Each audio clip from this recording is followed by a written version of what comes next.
Bismillahirrahmanirrahim. Assalamualaikum warahmatullahi wabarakatuh. Salam dan bahagia Bapak Ibu Guru hebat. Kali ini saya akan mencoba sharing terkait koneksi antar materi, kesimpulan dan refleksi modul 1.1 terkait refleksi filosofis pendidikan nasional. Pada kesempatan kali ini akan saya sampaikan kesimpulan dan penjelasan mengenai pemikiran-pemikiran Ki Hajar Dewantara. Pemikiran Ki Hajar Dewantara benar-benar menjadi inspirasi bagi saya untuk ikut serta meningkatkan kualitas pendidikan yang saya lakukan terutama di sekolah dan di kelas. Pendidikan dan pengajaran merupakan satu bagian yang selalu berjalan beriringan dan tidak dapat terpisahkan.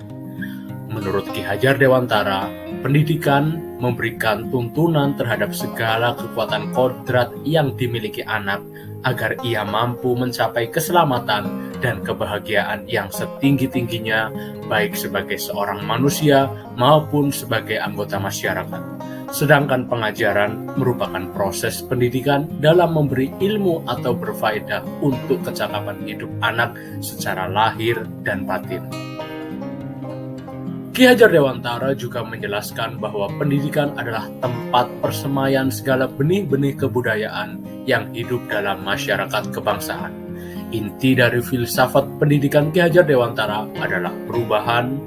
Pendidikan harus terus bergerak berdasarkan kodrat alam dan kodrat zaman. Berikut merupakan kerangka perubahan Ki Hajar Dewantara. Yang pertama berkaitan dengan kodrat keadaan, yakni kodrat alam dan kodrat zaman. Prinsip perubahan melalui asas trikon, kontinuitas, konvergensi, dan konsentris. Dan apa yang diharapkan harus berubah adalah budi pekerti bagi anak-anak kita. Mari kita perdalam satu persatu. Kodrat keadaan. Ki Hajar Dewantara menyampaikan, mengingatkan kita semua untuk tetap terbuka dan mengikuti perkembangan zaman yang ada. Namun, tidak semua yang baru itu baik, jadi perlu diselaraskan. Indonesia memiliki potensi-potensi kultural yang dapat dijadikan sebagai sumber belajar. Dasar pendidikan anak ini berhubungan dengan kodrat alam, yang selalu berkaitan dengan sifat dan bentuk lingkungan di mana anak berada. Selain itu juga pasti berkaitan dengan kodrat zaman yang berkaitan dengan perkembangan teknologi dan informasi. Artinya, setiap anak sudah membawa sifat atau karakter masing-masing.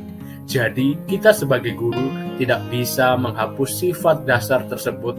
Yang bisa kita lakukan adalah menunjukkan dan menuntun mereka agar menebalkan sifat-sifat baiknya, sehingga menutupi atau mengaburkan sifat-sifat jeleknya. Selanjutnya, ini merupakan prinsip perubahan Ki Hajar Dewantara.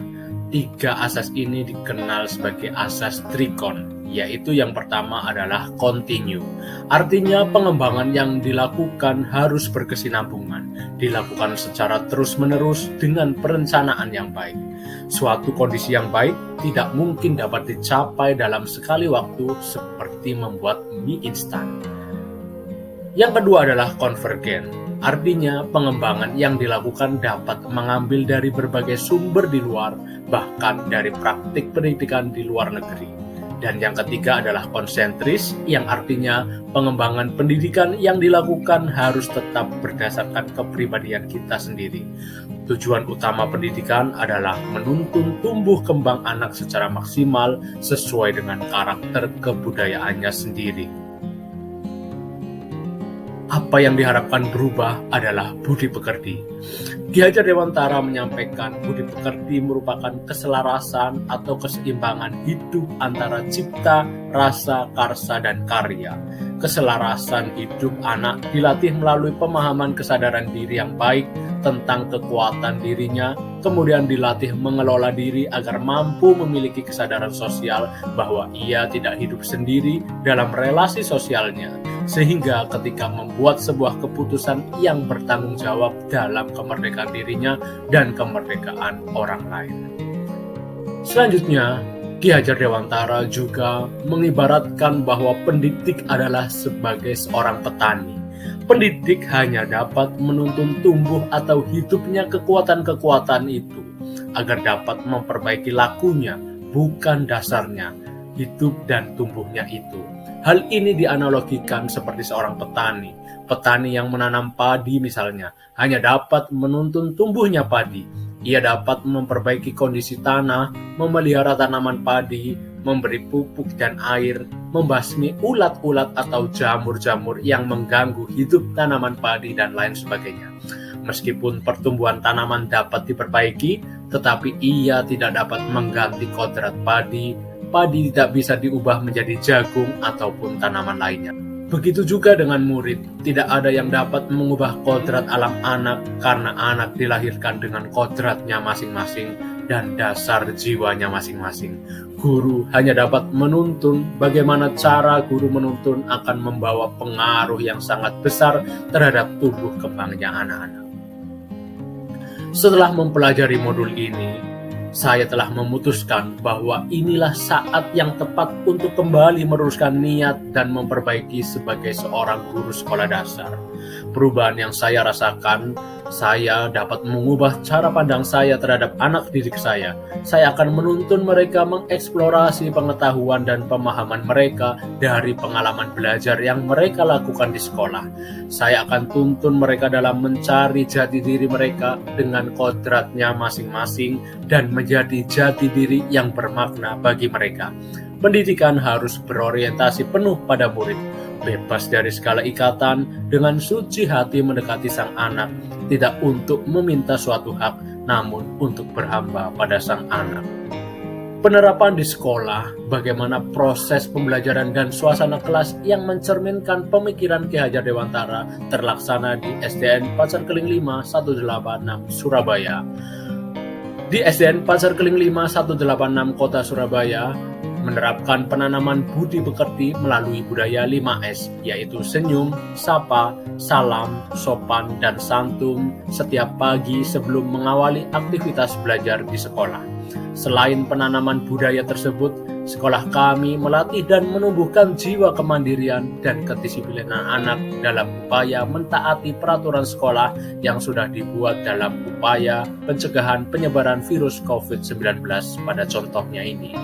Dalam hal ini, anak-anak sudah terlatih dengan mandiri untuk mencuci tangan sebelum masuk sekolah, mengecek suhu badan, mengenakan masker, dan selalu menjaga jarak aman. Itulah contoh-contoh yang sudah kami terapkan dalam upaya penanaman budi pekerti di Sekolah Dasar Negeri Pasar Keling 5 186 Surabaya.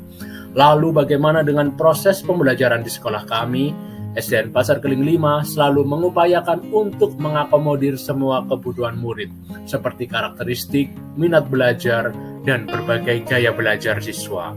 Guru-guru di SDN Pasar Keling 5 berupaya untuk menciptakan pembelajaran yang aktif dengan memanfaatkan lingkungan sebagai bahan belajar dan juga mengoptimalkan penggunaan media teknologi dan informasi selama proses pembelajaran di kelas. Kami di SDN Pasar Keling 5 juga senantiasa memberi dukungan pada anak-anak untuk selalu mengembangkan bakat minatnya dengan memberikan fasilitas terbaik dan juga menyediakan berbagai macam kegiatan ekstrakurikuler yang dapat mereka pilih di sekolah. Bapak Ibu guru semua, mari kita selalu berupaya untuk menciptakan pendidikan yang berorientasi penuh pada murid, bebas dari segala ikatan, dengan suci hati mendekati sang anak.